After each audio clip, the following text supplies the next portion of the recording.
Keributan di Desa Tinjul, Kecamatan Singkep Barat, Kabupaten Lingga, beberapa waktu lalu berbuntut panjang setelah kepala desa setempat melaporkan seorang pengurus ormas yang terlibat dengan beragam sangkaan ke Polres Lingga.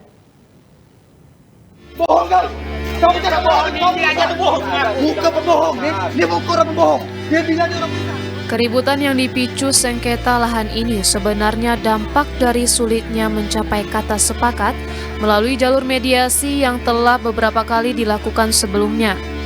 Kondisi ini pun diperparah dengan campur tangan seorang pengurus ormas yang awalnya diharapkan dapat menjadi penengah masalah ini justru ikut terlibat dalam keributan. Selanjutnya, isu SARA pun menjadi alasan penyerangan dan pengerusakan puluhan pohon sawit oleh salah satu kelompok di lokasi lahan yang disengketakan.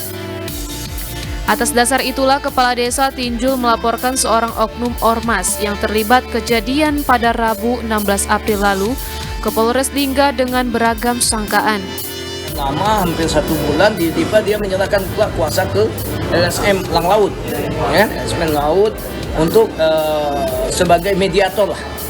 Saya bahkan sudah menyampaikan apabila pihak Bapak tidak puas dengan mediasi kita, silakan tempuh jalur hukum.